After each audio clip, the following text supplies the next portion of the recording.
Can I fully trust my coach's programming for long-term progress after about a year of training? I'm already matching or exceeding somebody's lifts he hit in his prime.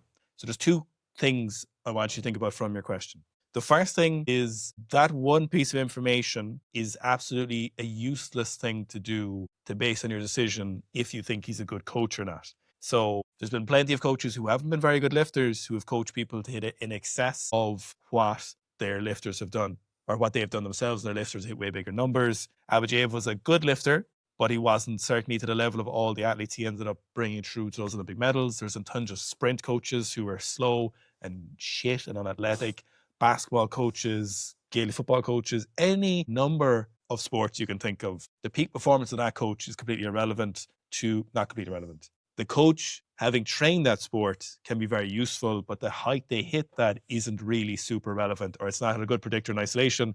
If you put this into a computing machine and you were to statistically analyze it, you'd actually probably get out there'd be better coaches who were worse at the sport than there was good coaches. The second thing, though, however, I don't like this question. You either believe in your coach or you don't believe in your coach. You think the coach is the best person for you or you don't. And obviously, Udoro, I don't know who you are. I don't know anything about you, so I can say this confidently without knowing that I'm insulting you. Sometimes I see this from people across different sports who are getting a little bit far ahead of themselves. They're getting a little bit too big for their boots. They're framing things wrong in their mind. You might have, in this case, some affinity for the sport.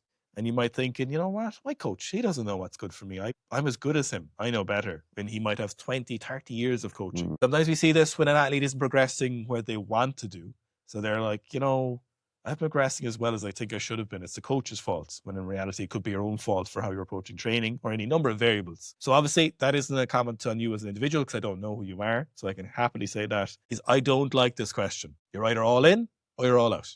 He's your coach or he's not your coach. Forget about questioning this, because this is when you start seeing people being like, I'm not going to do the assistance exercises. What does he know? We've snatched the same weight. I'm not going to do my deadlifts. I'm not going to do my rows. 100%. You're either doing the program and he's the best coach for you right now, or he's not. It's simple, binary, yes or no. He's your coach. He's not your coach. You shouldn't even have this question in your mind. You shouldn't even have the thought that you shouldn't even be questioning it. The first thing is your coach has gotten you within a year to the point where you're almost better than they are, right? Which straight away off the bat unquestionably means they understand something about coaching. They've brought you in 12 months to the point that they were able to achieve across their entire career. Now, I'm assuming you're talking about weightlifting or powerlifting here. And the assumption is because you're talking about the same lifts that he had.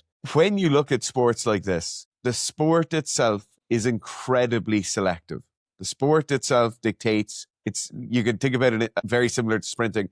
Powerlifting, not so much, because powerlifting doesn't have the same level of, I'm not going to say, powerlifting, not so much. Weightlifting in particular, there is a certain level of genetic talent you need to be very successful at it. Owen alluded to this earlier. You might have a certain affinity for the sport due to the fact you're making quite good progress. The last thing is, you have no idea your coach might have grown up somewhere with no gym, no access to information, nobody to help them, nobody around.